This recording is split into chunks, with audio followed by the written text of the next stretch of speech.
Heading करेंगे आप the zeros of an analytic function, the zeros of an analytic function, analytic function, ठीक है। किसी भी एनालिटिक फंक्शन का जीरोज क्या होता है, ठीक है। तो ये बहुत सिंपल सी बात, जीरोज आप पढ़े हैं ना, जैसे मूल पढ़ते हैं ना, द्विघात समीकरण जब पढ़ते हैं आप लोग तो बोलते हैं भाई समीकरण का मूल क्या है ना। तो हम लोग देखते हैं भाई द्विघात समीकरण जिस भी चर में है, जिस भी वेरिएबल में है, उस वेरिएबल का वह वैल्यू जिस पर उसकी वैल्यू क्या मिले, उस समीकरण की वैल्यू क्या मिल जाए, जीरो मिल जाए, है ना।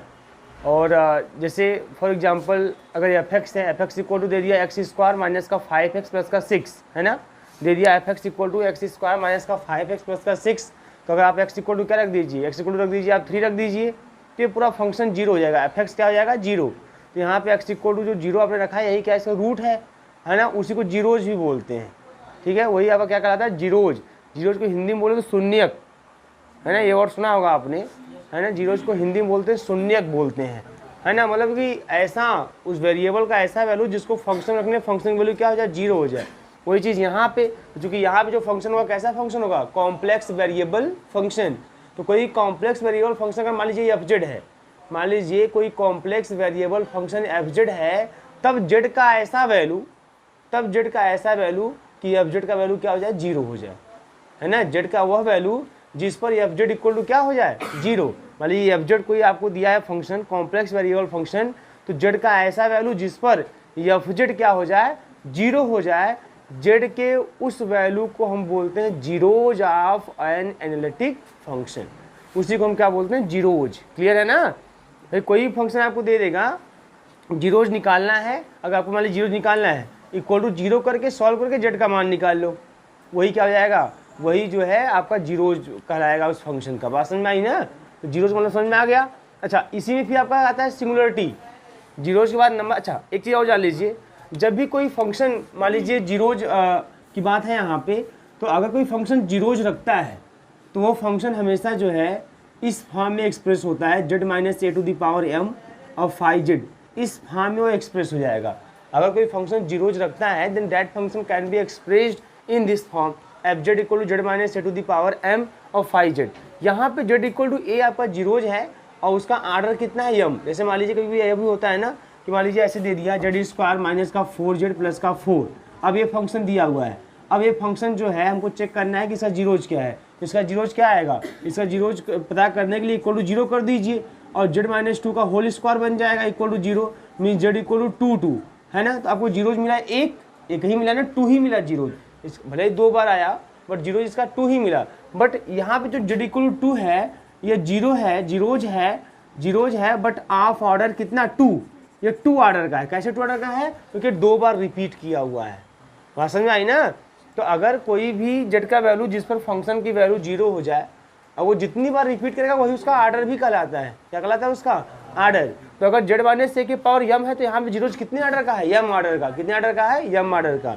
तो कोई भी फंक्शन अगर है इस तरीके से तो उसको अगर हम इस रूप में चाहें तो लिख सकते हैं। अगर जीरोज रखता है तो जैसे मान लीजिए अभी आप जेड स्क्वायर माइनस का 5z और प्लस का 6 को ही अगर देखना चाहें, है ना, यह मान लीजिए एफ जेड है।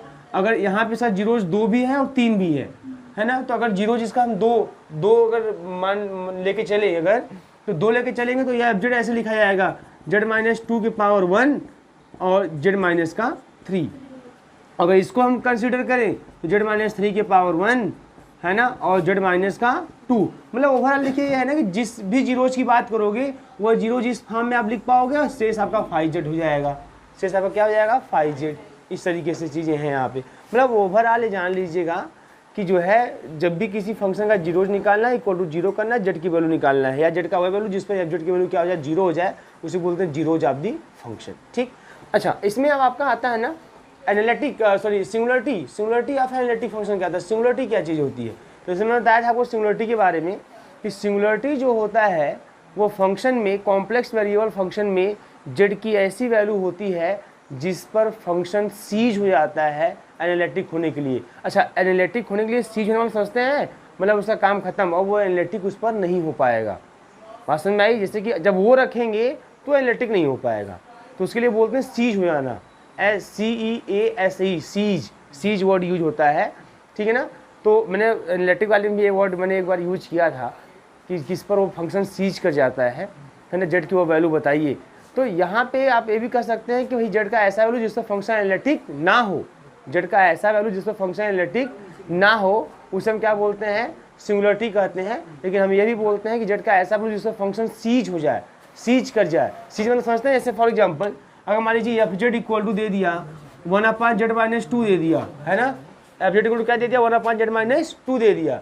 अब इसको मुझे चेक करना है कि यह फंक्शन किस पर एनालिटिक है, किस पर एनालिटिक नहीं है। अब अगर मुझे पता करना है कि किस पर एनालिटिक नहीं है, तो हम क्या करें, अगर जेड इक्वल टू 2 रखें यहाँ पे तो क्या हो जाएगा, जेड इक्वल टू 2 रखने में फंक्शन हमारा क्या हो जाएगा, इन्फिनिटी हो जाएगा। बताओ, जेड इक्वल टू 2 रखने में फंक्शन क्या हो जाएगा, इन्फिनिटी हो जाएगा। इससे मतलब कि Z equal to function cease कर गया, खत्म। सी मतलब फंक्शन का अब भाई इन्फिनिटी आ गया। अब कुछ नहीं बता पाएंगे आपकी वो क्या है, वो क्या एनालिटिक होगा कि नहीं होगा, कुछ भी नहीं कर सकते, है ना। उसी से इन्फिनिटी हो गया फंक्शन, मतलब कि भाई सीधी सी बात है, फंक्शन ही हमारा जेड इक्वल टू पे इन्फिनिटी हो गया, अनडिफाइंड हो गया, तो फिर कोई बात करने की वहाँ ज़रूरत ही नहीं है। तो उसको बोलते हैं सीज कर जाना, मतलब किसी काम का न रह जाना। तो जेड इक्वल टू अगर 2 रख देंगे तो फंक्शन किसी काम का नहीं रह जाएगा, फंक्शन की वैल्यू क्या हो जाएगी, इनफाइनाइट, फंक्शन हो जाएगा आपका अनडिफाइंड जेड इक्वल टू 2 पे।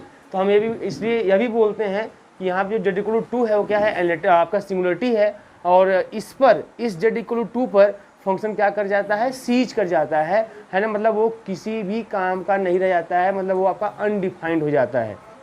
ऐसे समझ लीजिए, या तो फिर से ऐसे समझ लीजिए कि जेड का ऐसा वैल्यू जिसमें फंक्शन डिफाइंड ही ना हो, है ना, उसे हम क्या बोलेंगे, सिंगुलरिटी, उसे हम क्या बोल देंगे, सिंगुलरिटी। और इसको पता करने के लिए देखिए बहुत चीज़ें, पहले बात डिनोमिनेटर देखेंगे कि ऐसा जेड का वैल्यू जिस पर डिनोमिनेटर 0 हो जाए, जेड का वह वैल्यू जिस पर डिनोमिनेटर 0 हो जाएगा, तो ये कन्फर्म है कि फंक्शन क्या हो जाएगा, अनडिफाइंड, इन्फिनिटी हो जाएगा।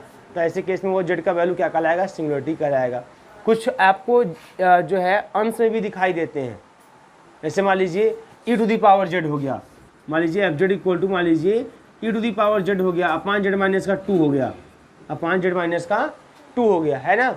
अब मान लीजिए अगर मैं जेड इक्वल टू इन्फिनिटी रख दूँ, जेड इक्वल टू क्या रख दूँ, इन्फिनिटी रख दूँ, ऐसा कुछ रख दूँ, या जेड इक्वल टू इन्फिनिटी कर दूँ यहाँ पे, तभी मैटर फंस जाएगा। यहाँ पे e⁻∞ आपका इन्फिनिटी होने लगेगा, है ना। तो ऐसे मतलब अंश में भी बहुत से वैल्यू आपको दिखाई देंगे जहाँ पर फंक्शन हमारा अनडिफाइंड हो जाएगा, जेड का कुछ वैल्यू रखने फंक्शन क्या हो जाएगा, अनडिफाइंड, वही सिंगुलरिटी होता है। तभी आप इतने समझिए, सिंगुलरिटी जेड की वह वैल्यू होती है, पहले जीरोज क्या होता है, जीरोज जेड का वह वैल्यू होता है जिस पर फंक्शन एफ जेड का वैल्यू 0 हो जाए। सिंगुलरिटी जेड का वह वैल्यू होता है जिस पर फंक्शन अनडिफाइंड हो जाए या फंक्शन सीज कर जाए एनालिटिक होने के लिए, मतलब कि किसी काम का नहीं रह जाएगा, मतलब उस पर फंक्शन एनालिटिक नहीं होगा, ये बात है, उस पर फंक्शन एनालिटिक नहीं होगा, वो आपका सिंगुलरिटी की श्रेणी में आएगा। तो मेन आपको सिंगुलरिटी पढ़ना है, और सिंगुलरिटी कितने टाइप्स की वो पढ़नी है। और फिर न्यूमेरिकल जब आएगा तो न्यूमेरिकल में पूछता है विच काइंड ऑफ सिंगुलरिटी, है ना, आपसे पूछेगा कि फंक्शन है, उस फंक्शन में किस टाइप की सिंगुलरिटी है, तो ये चीज़ हमको स्टडी करना है। तो हेडिंग क्या है ना, पहले zeros of an analytic function. देखिए, a zero of an analytic function, a zero of an analytic function, a zero of an analytic function, an analytic function हो गया, f z is a value of z, a zero of an analytic function fz is a value of z, is a value of z such that fz equal to 0, such that fz equal to 0, मतलब z का वह value जिसमें fz की value क्या हो जाए, 0 हो जाए, z की उसी वैल्यू को क्या बोलते हैं हम लोग, उसी को बोलते हैं zero of an analytic function. ठीक है, देखिए इसमें if the function fz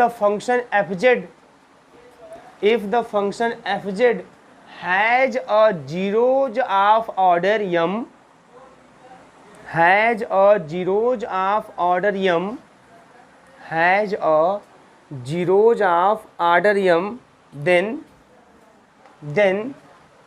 has a zeros of order m, order m का जीरो होना समझते हैं, मतलब वो जो जीरो वाला जेड का जो वैल्यू होगा जिसमें फंक्शन का वैल्यू 0 हो जाएगा, वो एक बार नहीं, वो यम बार रिपीट करेगा। वो क्या करेगा, यम बार रिपीट। जैसे मान लीजिए z-2 का होल स्क्वायर फंक्शन दे दिया, है ना। तो यहाँ पे z की वैल्यू क्या आएगी, जिस पर फंक्शन 0 का 2 आएगा, बट z इक्वल टू 2 कमा 2, तो 2 दो बार रिपीट कर गया, तो रिपीट कर गया जहाँ पर रूट रिपीटेड हो, है ना, 0 रिपीट करे, तो जितनी बार रिपीट करेगा वही उसका क्या कहलाएगा, आर्डर।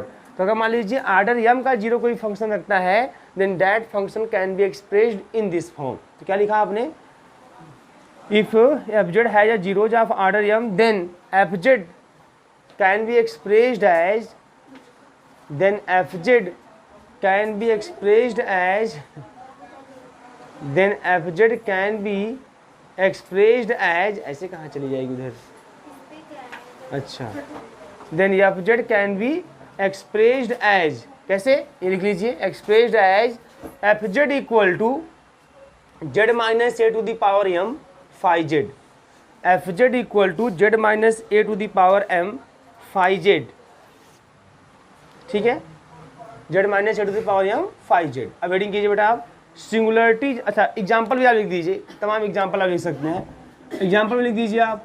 अगर मान लीजिए एफ जेड इक्वल टू आपके पास क्या है, जेड स्क्वायर माइनस का 5z प्लस का 6 है, तो जीरोज क्या होगा, तो यहाँ पे जीरोज क्या होंगे बता दीजिए, इस पर एफ जेड 0 हो जाए तो जीरोज हो जाएगा आपका, हाँ, जेड इक्वल टू 2 और 3, ये आपका जीरोज हो जाएगा, है ना। इनके आर्डर कितने होंगे, 1 1, आर्डर 1 1 होंगे, ठीक है। नेक्स्ट सेटिंग कीजिए। आज भी क्लास नहीं है क्या सर, क्लास नहीं है क्या आपका, आ गए क्या, हो गया भाई। अब रीडिंग कीजिए, singularity of an analytic function, singularity of an analytic function, singularity of an analytic function, ठीक है, ऑफ एन एनालिटिक फंक्शन, किसी एनालिटिक फंक्शन की सिंगुलरिटी क्या होगी, singularity of an analytic function. तो देखिए इसमें डिफिनेशन इसका, और सिंगुलरिटी आर और सिंगुलर पॉइंट, सिंगुलर पॉइंट भी बोल सकते हैं, और सिंगुलरिटी आर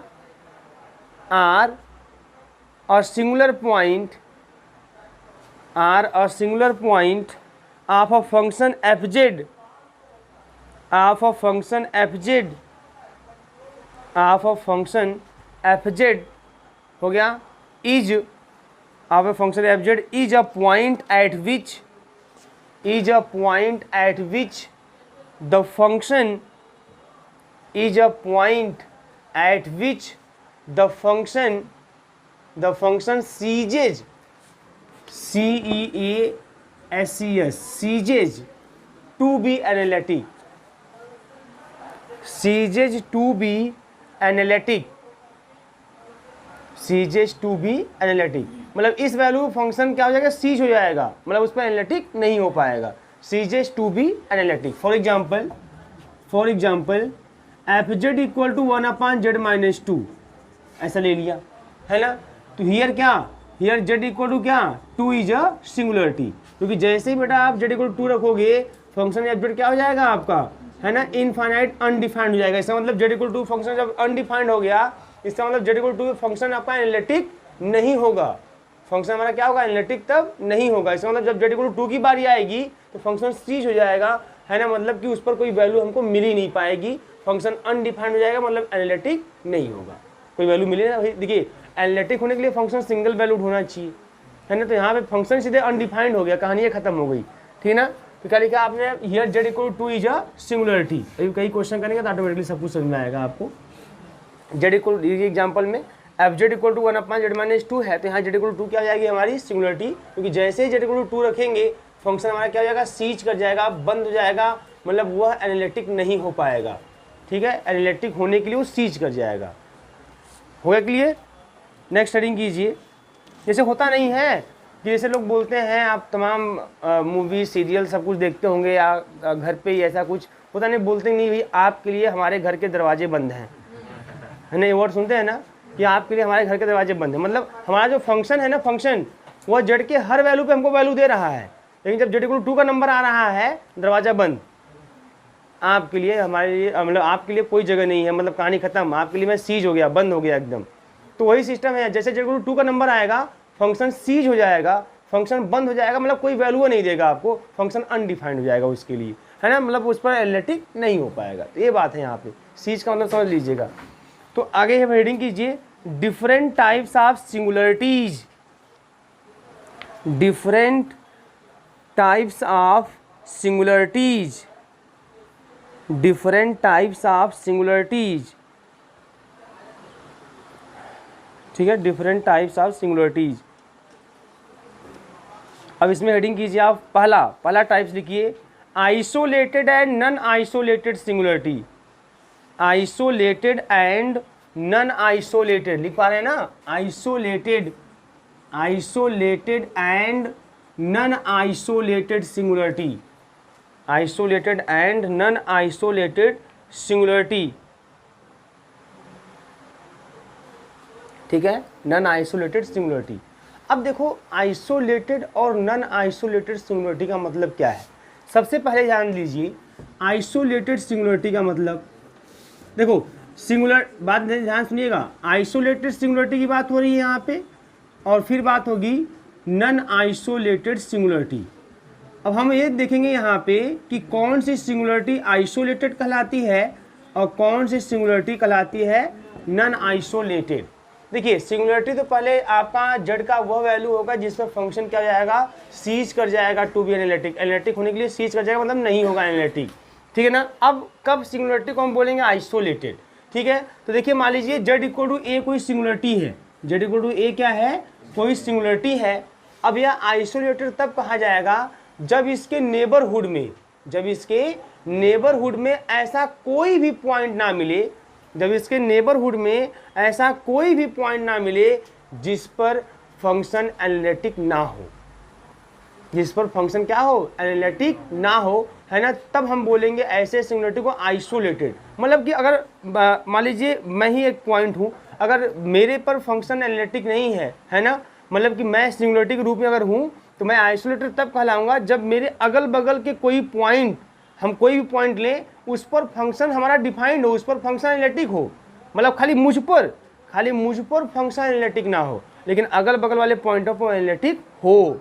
या इसको ऐसे कर लीजिए कि हमारे अगल बगल ऐसा कोई भी पॉइंट नहीं मिलना चाहिए जिस पर फंक्शन एनालिटिक ना हो, मतलब अगल बगल वाले पे हो। बात समझ में आ गई नहीं यहाँ पे, है ना। तो ऐसे बोलते हैं आइसोलेटेड, मतलब एकदम अलग, है ना, सिंगल वही, एकदम अलग सिंगल वही है, उसके आसपास ऐसा उसके जैसा कोई और ना हो। भाई आइसोलेटेड तब ना कहेंगे, जैसे मान लीजिए सब आप लोग हैं यहाँ पे, है ना, कोई ऐसा व्यक्ति यहाँ बैठ जाए जो सबसे अलग दिखे, जो सबसे अलग नेचर रखे, तो उसे क्या बोलेंगे, आइसोलेट, अलग एकदम, है ना, सिंगल एकदम इंडिविजुअल जो दिखाई दे आपको। बात समझ में आ रही है ना। ऐसा तो इस तरह का मान लीजिए आप लोग यहाँ बैठे हैं, कोई यहाँ पे 80 साल का कोई बैठ जाए, है ना, तो एकदम आइसोलेटेड दिखाई देगा, वो अलग दिखाई देगा, सबसे अलग दिखाई देगा, है ना। हाँ जी देखिए मैं खड़ा हूँ, आप बैठे हैं, ठीक है। तो बात समझ में आ गई ना। तो ये सिस्टम है। तो आइसोलेटेड मतलब ये चीज़ होता है एकदम अलग जो दिखाई दे।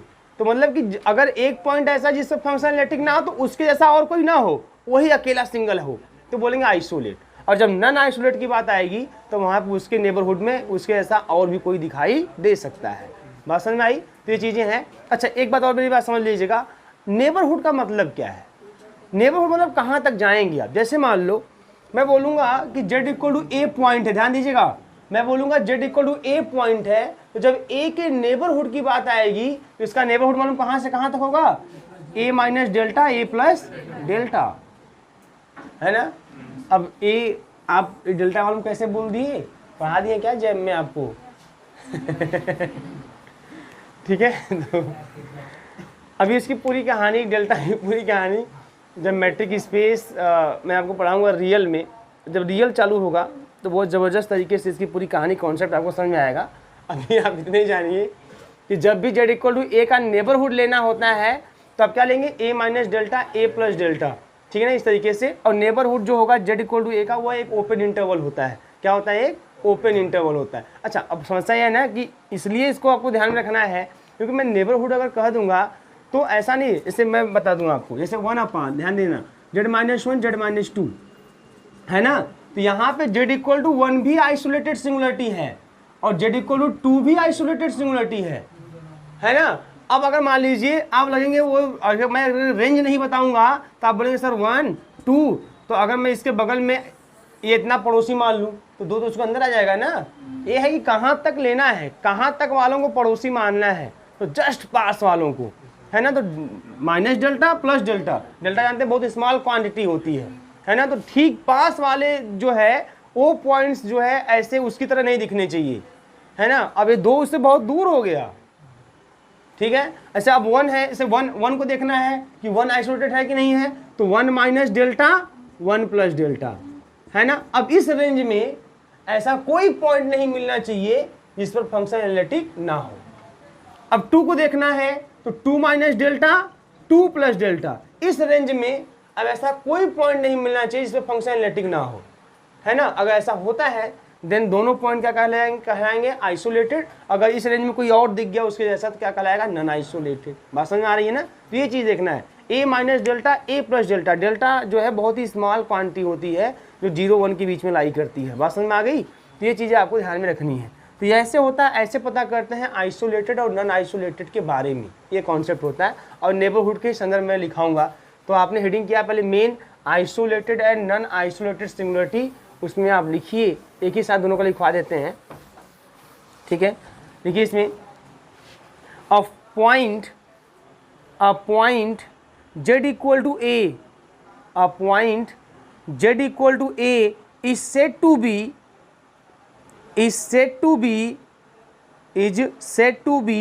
an isolated singularity, is said to be an isolated singularity of the function fz, an isolated singularity of the function fz। z equal to a जो है फंक्शन एफ का आइसोलेटेड सिंगुलरिटी कब कहलाएगा, of the function f z if a point z equal to a is said to be an isolated singularity of the function f z if number first f z is not analytic at z equal to a. पहला condition आपका है कि f z is not analytic at z equal to a, तब वो तो singularity होगा, पहले singularity होना चाहिए उसको। fz is not analytic at z equal to a. Number second, there exists a neighborhood of z equal to a. There exists a neighborhood of z equal to a. Z equal to a containing no other singularity. Containing no other singularity. There exists a neighborhood of z equal to a containing no other singularity।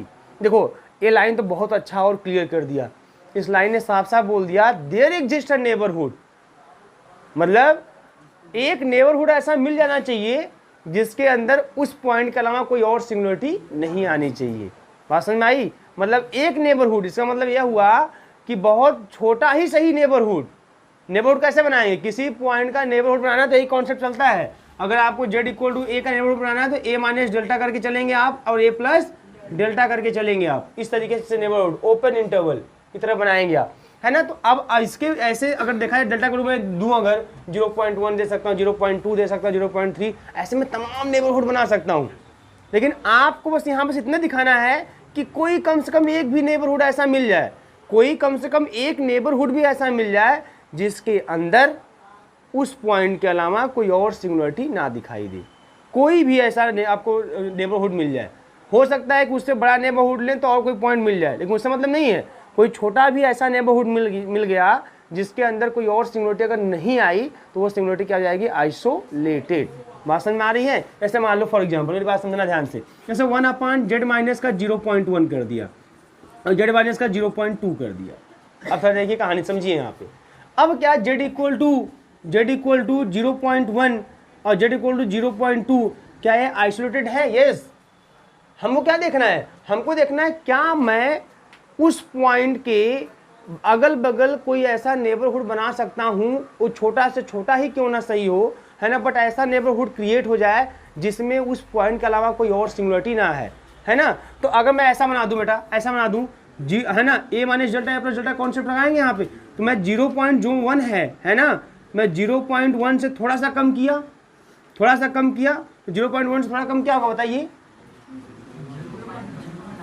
है ना, हाँ correct है भाई, 0.99 कर लिया, है ना, ये हो गया। मतलब ये समझ में आ रहा है, मतलब 0.1 में से हमने क्या कर दिया, क्या घटा दिया, 0.01 ए माइनस डेल्टा हो गया, और फिर 0.1 में इसी को मैंने फिर क्या कर दिया, ऐड कर दिया, बन गया नेबरहुड की नहीं एक खो, बात समझ में आई ना, डेल्टा ऐसा ले लिया, एक नेबरहुड बना दिया मैंने।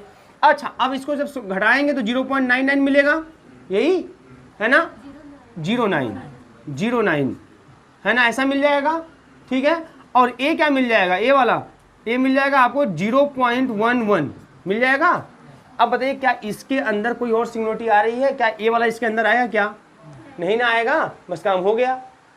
अगर यहीं पर अगर मान लो अगर यहीं पर अगर आप ऐसा ले लेते, कैसा, 0.1 में अगर आप 0.1 जोड़ देते, घटा देते, तब मैटर फंस जाता, फिर तब तो 0.2 उसमें इंक्लूड होने लगता, या 0.2 ही ऐड करते घटा देते, तब ये वाला आ जाता। लेकिन इसमें नियम बोला क्या है, साफ साफ बोला, देयर एग्जिस्ट अ नेबरहुड, एक नेबरहुड ऐसा मिल जाना चाहिए जिसके अंदर कोई और सिंगुलरिटी नहीं आनी चाहिए, एक नेबरहुड ऐसा मिल जाना चाहिए, वो भले ही बहुत छोटा ही क्यों ना हो।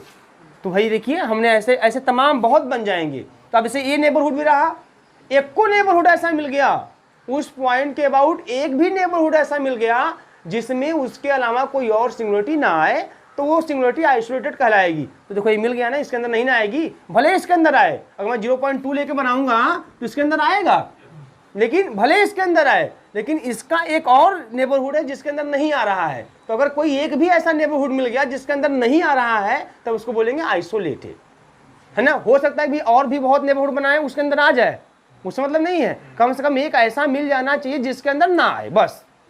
अब बचे हुए में आ रहा है नहीं आ रहा है कोई मतलब नहीं है, बस कम से कम कोई एक ऐसा नेबरहुड मिल जाना चाहिए, बहुत छोटा ही क्यों ना सही हो, ऐसा मिल जाना चाहिए जिसके अंदर उसके अलावा और कोई सिंगुलरिटी नहीं आनी चाहिए। अगर ऐसा है तब उस सिंगुलरिटी को हम बोलेंगे आइसोलेटेड सिंगुलरिटी। क्लियर है कि नहीं यहाँ पे। अगर मान लीजिए मैं बोलूँ 0.001 और 0.002, अब ये 0.001 और 0.002 ये आइसोलेटेड है कि नहीं है, बन जाएगा। बहुत छोटा ले लीजिए, 0.0001 घटाइए, जोड़िए, है ना, तो जब वो बनाएंगे आप तो ये वाला नहीं आ पाएगा, है ना। बस ये देखना है कोई ऐसा बन पा रहा नहीं, हाँ बन जाएगा, क्या दिक्कत है। डेल्टा की वैल्यू हम कुछ भी ले सकते हैं, 0 से बड़ा लेके 1 से छोटा, है ना। तो इसमें बोला देयर एग्जिस्ट, मतलब एक कम से कम ऐसा नेबरहुड में जाना चाहिए जिसके अंदर कोई और सिंगुलरिटी ना आए, है ना। और उसके अलावा और बहुत नेबरहुड हो, उसमें आए ना आए कोई मतलब नहीं है, कम से कम एक ऐसा नेबरहुड मिल जाना चाहिए जिसके अंदर कोई और सिंगुलरिटी ना आए, then isolated.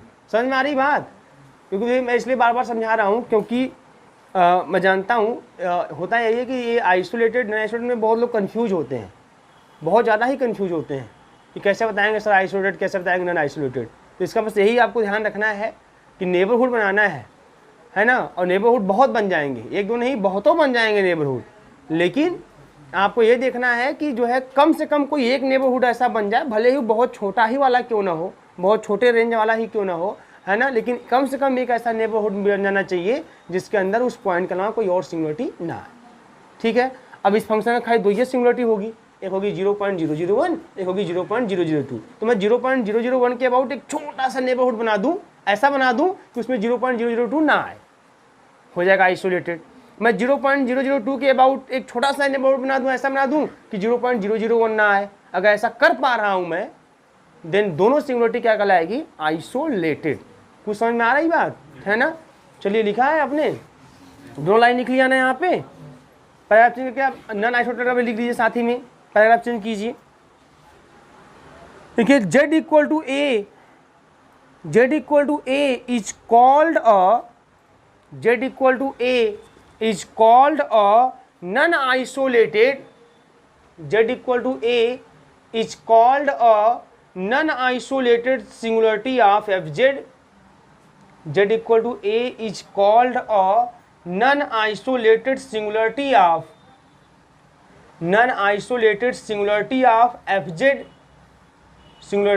fz if z equal to a, if z equal to a is a singularity, if z equal to a is a singularity and z equal to a is a singularity and every neighborhood of z equal to a and every neighborhood of z equal to a, every neighborhood of z equal to a हो गया, contains at least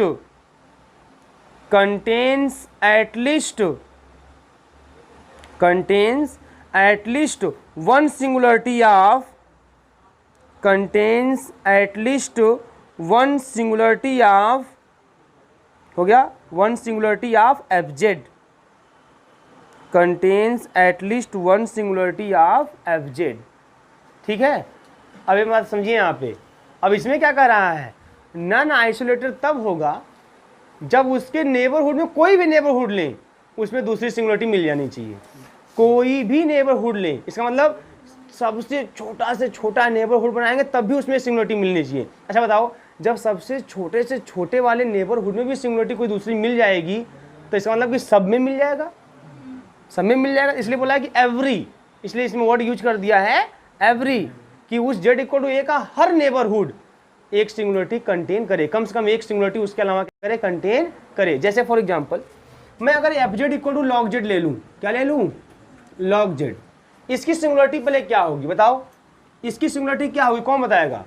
fz equal to log z की singularity क्या होगी, अब जिस पर function defined है zero, अगर मैं z इक्वल टू जीरो रख दूंगा कहानी साफ, z इक्वल टू जीरो रखूंगा log जीरो, log जीरो की वैल्यू कितनी होती है ना बताइए, log जीरो की वैल्यू माइनस इन्फिनिटी होती है, log जीरो की वैल्यू माइनस इन्फिनिटी होती है। याद रखिएगा, बहुत कॉम्पिटिटिव एग्जामों में भी ये चीजें साफ साफ पूछी गई हैं। log जीरो की वैल्यू है ना माइनस इन्फिनिटी होती है, कितनी होती है, मैं करके दिखाऊं क्या, बताऊं करके, देखिए यहाँ पे सुनिए मेरी बात ध्यान से। जैसे log का मैटर समझ लीजिए, जैसे अगर मैं बोलता हूँ, आपसे कोई पूछे कि भाई 4 log 4 का बेस 2 पे वैल्यू क्या होगा, तो किसी भी नंबर का जो लॉगरिथम होता है उसके बेस पे वह पावर होता है जिसको लगाने पे वो नंबर मिल जाता है। तो बेस पे ऐसा पावर लगाए जिससे 4 मिल जाए, तो 2 लगाएंगे तब नहीं मिलेगा, तो इसका लॉगरिथम 2 आ जाएगा।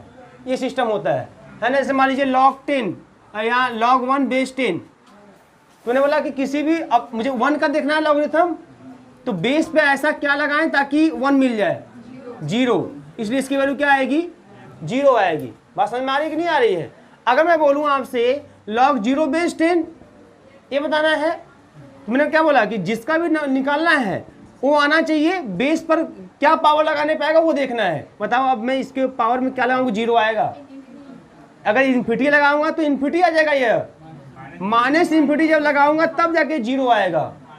बताओ, क्योंकि 1/10 to the power plus infinity, अब ये 0 मिलेगा। तो इसका मतलब जब माइनस इन्फिनिटी लगाने पे 0 आया तो इसका मतलब 0 की वैल्यू बेस 10 पे या किसी भी बेस पे क्या हो जाएगी, माइनस इन्फिनिटी। क्लियर है, ठीक है, ये सिस्टम होता है।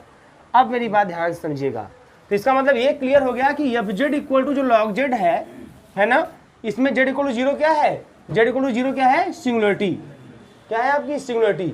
अब क्यों सिंगुलरिटी है z इक्वल टू 0, क्योंकि z इक्वल टू 0 पर fz की वैल्यू क्या हो जा रही है, माइनस इन्फिनिटी, क्या हो जा रही है, माइनस इन्फिनिटी, इसलिए z इक्वल टू 0 क्या है, सिंगुलरिटी। अब देखना है, ये सिंगुलरिटी तो हो गया भाई। देखो आइसोलेटेड नन आइसोलेटेड होने के लिए सबसे पहले उसे सिंगुलरिटी होना होगा। अब वो आइसोलेटेड नन आइसोलेटेड देखना है आपको, तो आइसोलेटेड ने बताया आपको कि देयर एग्जिस्ट, कम से कम एक नेबरहुड ऐसा मिल जाना चाहिए, कम से कम एक मिल जाना चाहिए, उसमें कम से कम एक के मतलब है, और बचे में मिलेगा कि नहीं मिलेगा कोई मतलब नहीं है। कम से कम छोटा छोटा ही एक नेबरहुड ऐसा मिल जाना चाहिए जिसमें कोई और सिंगुलरिटी ना आए, तब तो आइसोलेटेड। और नन आइसोलेटेड में क्या है कि कोई भी, अगर वो नन आइसोलेटेड है तो कोई भी नेबरहुड ले उसमें और सिंगुलरिटी कम से कम एक मिलनी चाहिए उसके अलावा। बात समझ में आ रही है, तब होता है नन आइसोलेटेड। अब बताओ, अगर मैं 0 का कोई भी नेबरहुड बनाऊंगा, बनाइए आप नेबरहुड 0 का बनाइए। तो जानते हैं कैसे बनाना है, कुछ घटाना है कुछ जोड़ना है, ओपन इंटरवल बनाना है, वही होता है नेबरहुड। अभी मैट्रिक्स से पढ़ाऊंगा तो बहुत कमाल तरीके से आप पूरा धड़ाधड़ निकालेंगे, कोई समस्या नहीं है। अब इतना जानिए, अगर आपको जीरो का नेबरहुड बनाना तो कैसे बनाएंगे, जीरो में से कुछ घटाएंगे कुछ जोड़ेंगे, ओपन इंटरवल में लिख दीजिए, वही हो जाएगा नेबरहुड। अब बताइए मुझे क्या होगा जीरो का नेबरहुड, मैं क्या लूँ आप ही बताइए, कितना भी छोटा ले लीजिए आप। फॉर एग्जाम्पल 0 माइनस 0.001 करोड़ 01, मैं बहुत छोटा लेके देखना चाहता हूँ, 1 करोड़ 01, क्लियर है ना, और कामा 0 प्लस 0.001 करोड़ 1, क्लियर है। अब जब जीरो में से इसको घटाओगे क्या आएगा, निगेटिव, माइनस में आएगा। जब माइनस में कुछ आ गया, मान लीजिए माइनस में आ गया, माइनस का 0.000 करके मान लीजिए लास्ट में 9 है 1 कुछ आ गया, है ना, आ गया ना, और यहाँ पे आ गया प्लस में, क्लियर है, प्लस में आ गया। अब क्या इससे बड़ा कोई निगेटिव नहीं होगा, इसमें होगा ना, कितने होंगे, बहुत होंगे, पगला जाएंगे गिनते गिनते आप लोग, होंगे कि नहीं होंगे। और उस निगेटिव पर जब आप उस निगेटिव को यहाँ रखेंगे तो क्या होगा, डिफाइंड होगा कि अनडिफाइंड, निगेटिव भी मैटर फंस जाता है, लॉग निगेटिव का वैल्यू नहीं डिफाइंड है, अनडिफाइंड है, बात समझ में आई ना, वो भी सिंगुलरिटी है।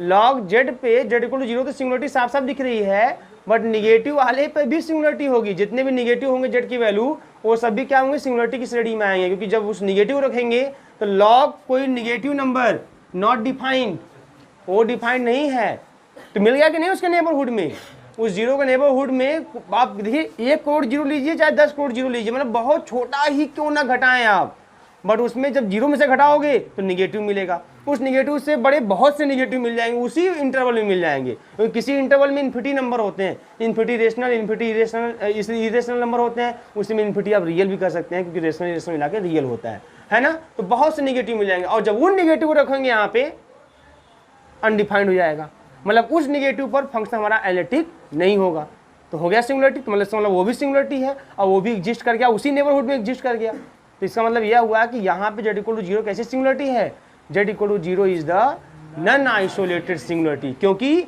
जीरो के नेबरहुड का, जीरो का कोई भी नेबरहुड हम लेंगे उस नेबरहुड में जीरो के अलावा और भी बहुत सी सिंगुलरिटी मिल जाएगी, और नियम है कम से कम एक को मिल जाए तब वो काम बन जाए, बट यहाँ बहुत सी मिल जाएंगी, और कौन से होंगे, वो सब निगेटिव वाले होंगे। कैसे पता कि वो निगेटिव वाले सिंगुलरिटी है, क्योंकि जब लॉग के साथ कोई निगेटिव नंबर आप देखना चाहेंगे तो उसकी वैल्यू अनडिफाइंड हो जाती है, क्लियर है, बात समझ में आई ना। तो ऐसे पता करते हैं कि सिंगुलरिटी आइसोलेटेड है कि नॉन आइसोलेटेड है। मैं आपको बता दूं, जैसे अब ये जो सिंगुलरिटी आइसोलेटेड नॉन आइसोलेटेड इसलिए टफ होता है बच्चों के लिए, क्योंकि अभी मैं आपको आगे पढ़ाऊंगा रिमूवेबल सिंगुलरिटी, इसेंशियल सिंगुलरिटी, ये सब कैलकुलेटिव है, मतलब इसे बाई कैलकुलेशन आप बता लेते हैं, लेकिन आइसोलेटेड नॉन आइसोलेटेड को भी कैलकुलेशन कुछ है, लेकिन हर में कैलकुलेशन काम नहीं करता, बहुत में चीज़ों को ऐसे ही समझ लेना होता है, नेबरहुड अपने से ही सोचना पड़ता है। जैसे हम लोग सोच ही रहे हैं ना यहाँ पे कि कितना भी छोटा क्यों ना लेने, कोई नेबरहुड बनाएंगे उसमें कुछ ना कुछ निगेटिव वाले आ ही जाएंगे, तो ऐसे सोच की चीज़ों को बताना है और तब देखना है कि क्या स्थिति बन रही है, आइसोलेटेड है कि नॉन आइसोलेटेड। इसलिए लोग इसको थोड़ा सा टफ मानते हैं, क्योंकि इसको अपने से अगर कॉन्सेप्ट क्लियर है देन आप जो है उसका नेबरहुड देख के बता सकते हैं कि उसके नेबरहुड में और सिंगुलरिटी आएगी कि नहीं आएगी, या कोई ऐसा नेबरहुड मिलेगा जिसमें सिंगुलरिटी ना आए, अगर कोई ऐसा नेबरहुड मिलेगा जिसमें सिंगुलरिटी ना आए तो आइसोलेटेड, अगर हर नेबरहुड में कोई ना कोई सिंगुलरिटी आ ही रही है नॉन आइसोलेटेड। बात समझ में आ रही है ना, लिखा डेफिनेशन, इसका डेफिनेशन हो गया था ना। Neighbourhood of z equal to a contains at least one singularity of fz। For example पहला एग्जाम्पल बताइए, अगर मैं ले लूँ पहला example fz equal to 1/z, है ना, तो यहाँ पे सिंगुलरिटी क्या होगी, z equal to 0 is the, अब कैसी सिंगुलरिटी बताओ, जीरो कैसी सिंगुलरिटी होगी, आइसोलेटेड, यहाँ z इक्वल टू 0 कैसी सिंगुलरिटी होगी, आइसोलेटेड, क्लियर है ना, क्योंकि जीरो, अरे भैया जीरो का नेबरहुड बनाइए आप, है ना, छोटा छोटा कोई बना लीजिए आप, जब बनाएंगे है ना तो जीरो में से कुछ घटाएंगे, जीरो में कुछ जोड़ेंगे तो निगेटिव से कोई पॉजिटिव आएगा, है ना, लेकिन अनडिफाइंड तो खाली जीरो पे होगा, क्योंकि जेड के स्थान कोई निगेटिव नंबर भी रखेंगे तब वो एक वैल्यू एफ जेड की मिलेगी, है ना, पॉजिटिव, भाई ये जेड एफ जेड खाली एक का वैल्यू पर अनडिफाइंड होगा, जेड इक्वल टू 0, तो here z equal to 0 is क्या, आइसोलेटेड, आइसोलेटेड सिंगुलरिटी, लिख लीजिए पहला example, isolated singularity isolated singularity. ठीक है, अगला एग्जांपल लीजिए, मैं कई एग्जांपल देता हूँ, बताइए ध्यान क्या है भाई। z+1 और z माइनस का 2। तीसरा एग्जांपल मैंने लिया यहाँ पे fz equal to z plus का 2, z minus 1, z minus 2, z minus 3। ठीक है, और एग्जांपल यहाँ पे फोर्थ fz इक्वल टू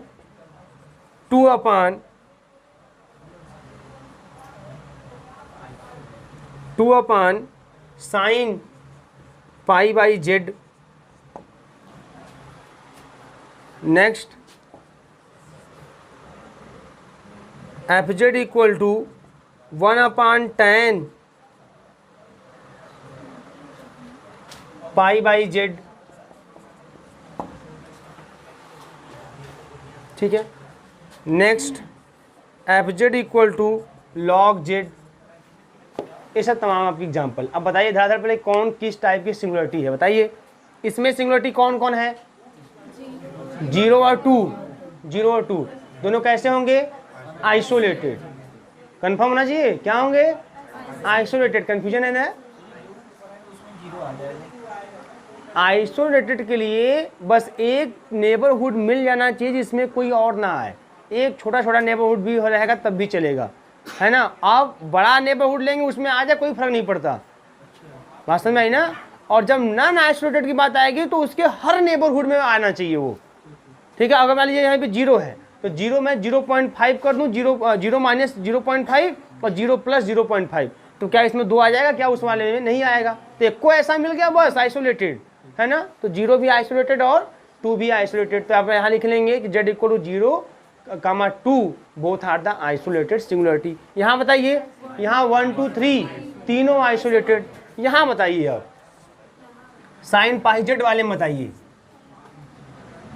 पहले क्या करेंगे आप? पहले आप करेंगे साइन पाई जेड, है ना, इसकी वैल्यू कर देंगे 0, काम खत्म हो जाएगा, है ना। अब देखो अगर ये 0 बेटा है, अगर ये 0 तो साइन 0 का वैल्यू 0, है ना। ये हो जाएगा साइन n पाई, या ऐसे समझिए इसको, ये साइन 0 मैंने कर दिया 0, क्लियर है। तो साइन थीटा बराबर साइन अल्फा, साइन थीटा बराबर साइन अल्फा, देन थीटा बराबर मतलब पाई बाई जेड बराबर n pi plus minus 1 to the power n into alpha मतलब 0। यहाँ से pi by z equal to n pi, तो यहाँ से z इक्वल टू 1/n। बताओ पाई से पाई गया ना साहब, z इक्वल टू क्या हो गया? 1/n। तो यहाँ पे सिंगुलरिटी कौन है? 1/n। यहाँ पे सिंगुलरिटी कौन है? 1/n। अब बताइए जो 1/n जो सिंगुलरिटी है यह आइसोलेटेड है कि नॉन आइसोलेटेड है? बोलिए बोलिए बोलिए, सोचिए, दिमाग लगाइए। आइसोलेटेड कि अनआइसोलेटेड? Non isolated. क्लियर है? अब समझो मेरी बात ध्यान से, मतलब मेरी बात समझिएगा। यहाँ पे ये कोई भी होगा, कोई भी इंटीजर होगा। मान लीजिए मैंने 1 ले लिया तो मतलब z इक्वल टू 1 भी इसका क्या है? सिंगुलरिटी है। मैं 2 ले लिया तो 1/2 भी क्या है? इसकी सिंगुलरिटी है ना। मैं 3 भी ले लिया, 1/3 भी क्या है? इसकी सिंगुलरिटी है ना। सब सिंगुलरिटी तो ये है, मतलब इसके पास कितनी सिंगुलरिटी है? Infinite singularity. कितनी सिंगुलरिटी है? इनफाइनाइट सिंगुलरिटी है। अब प्रश्न उठता है कि जो सभी सिंगुलरिटी हैं कैसी हैं? अब मुझे बताओ, मान लो इसी को देख लेते, किसी एक को देखो, अब खुद ही मालूम चल जाएगा। इसी को देखो, अगर ये आइसोलेटेड होगा, ये सिंगुलरिटी अगर आइसोलेटेड होगी तो इसके पास कम से कम एक ऐसा नेबरहुड होना चाहिए जिसमें कोई और ना आए, है ना। क्लियर ना। और अगर नॉन आइसोलेटेड होगी, इसके हर एक नेबरहुड में कोई न कोई आएगा, है ना। तो 1/2 का जब नेबरहुड बनाओगे आप, बना के देखो, क्या घटाएं क्या जोड़ें? चलो 0.1 है, 0.1 को मैं ऐसे लिखता हूँ, माइनस का 1/10, 1/2 प्लस 1/10। क्लियर है ना? आपके समझने के लिए बस खाली मैं ऐसा लिख रहा हूँ, ठीक है। अब बताओ कितना आएगा, बताओ कितना आएगा? 1/2 माइनस 1/10 कितना आएगा? 10 एलसीएम 3/10। बोलिए, और यहाँ कितना जाएगा? यहाँ पर जाएगा आपका 7/10। बोलो भैया, यह। अब बताओ क्या इसके बीच में कोई और सिंगुलरिटी नहीं आएगी? इसकी आएगी भैया। ये 1/n मतलब सोचते हैं यार, यानी मतलब आपका समझ रहे हैं कोई भी आप नंबर रख सकते हैं। तो इसमें आपका 1/1, 1/1, 1 कुछ भी 1/2 भी हो जाएगा, 1/3 भी हो जाएगा, 1.11 भी हो जाएगा, 1/1.11 भी हो जाएगा, 1 पॉइंट, सब इसमें आएंगे, इसमें सब आएंगे। और जब सब आएंगे तो इसमें इसके बीच में ऐसे बहुत से नंबर आने वाले हैं भाई, नहीं आएंगे बताइए? इसके बीच में ऐसे बहुत से नंबर आने वाले हैं। अब बताओ, अच्छा आप ही लोग बताओ, ये क्या है 3/10, ये क्या है 7/10, है ना? अच्छा बताओ, ऐसे मैं इंटीजर रख के देखूँ, देखो यहाँ पे 1/1, 1/2, 1/3, 1/4, 1/5, 1/6, तो देखो क्या इसमें से कोई इसके अंदर नहीं आएगा? ये 0.3 है और ये 0.7 है ना? अभी इसी को देख लो आप, इसी को देख लो, ये बताओ कितना आएगा? 0.25, इसके अंदर नहीं आएगा, 0.25 आएगा ना? तो आ तो गया ना इसके अंदर। तो आप भैया कोई भी ले लो, आप कोई भी सिंगुलरिटी ले लो, आप देखोगे उसके अंदर, है ना, कोई ना कोई सिंगुलरिटी जरूर इसकी आ जाएगी। क्योंकि एक बात और समझ लीजिए, यहाँ पे सिंगुलरिटी कितनी है? एक को दो ठो नहीं है, कितनी है? Infinite singularity. और जहाँ पे इनफाइनाइट सिंगुलरिटी एग्जिस्ट करेगी ना, है ना, 99.99 केस में आप देखेंगे, है ना, वो नॉन आइसोलेटेड का केस ही बनेगा। क्योंकि कोई नेबरहुड लेंगे, इन्फिनिटी है ना, तो कुछ ना कुछ तो आ ही जाएगा, कंफर्म आ जाएगा। तो ये कैसा हो जाएगा? Non isolated. कैसा? तो बोलेंगे z = 1/n यानी इज द नॉन आइसोलेटेड। यही सिंगुलरिटी है इसकी सिंगुलरिटी यही है फोर्थ वाले की, है ना। और कैसी सिंगुलरिटी है? Non isolated. अब इसका देखो tan वाले का, tan π/z = क्या कर दोगे? 0। tan कितने का वैल्यू 0 होता है? 0 का ही। इसकी भी कहानी वही होगी पूरी। tan θ बराबर tan अल्फा देन θ बराबर nπ ± अल्फा, है ना। तो इसका भी हो जाएगा π/z = nπ। तो इसका भी कहानी वही आएगा, z = 1/n। यह भी नॉन आइसोलेटेड में आएगा क्योंकि इन्फिनिटी सिंगुलरिटी एग्जिस्ट करेगी। और इसका तो बता ही दिया हूं मैं, ये भी क्या होगा? नॉन। ये तीनों एग्जाम्पल जो इधर वाले हैं नॉन आइसोलेटेड के हैं, और ये तीनों जो हैं वो कैसे हैं? आइसोलेटेड के हैं। और एक चीज़ याद रखिएगा, जब भी नॉन आइसोलेटेड की बात आएगी तो सिंगुलरिटी एक दो ठो नहीं, इन्फिनिटी सिंगुलरिटी एग्जिस्ट करेगी। देखो इसमें भी किया, इसमें भी किया, और इसमें भी इन्फिनिटी सिंगुलरिटी। z = 0 भी सिंगुलरिटी है, जितने भी नेगेटिव वाले हैं सब सिंगुलरिटी है। तो कैसे कितने बन जाएंगे ऐसे? तो नेगेटिव वाले एक दो थोड़ी हैं, इन्फिनिटी सिंगुलरिटी बन जाएगी। तो जहाँ भी इन्फिनिटी सिंगुलरिटी एग्जिस्ट करेगी कंफर्म जान लीजिएगा, वो सब नॉन आइसोलेटेड का ही केस आएगा। तो घर पे जाके चिंतन कीजिए, मनन कीजिए। कल हम देखते हैं रिमूवेबल सिंगुलरिटी, आगे मैं बात करूँगा कल, ठीक है।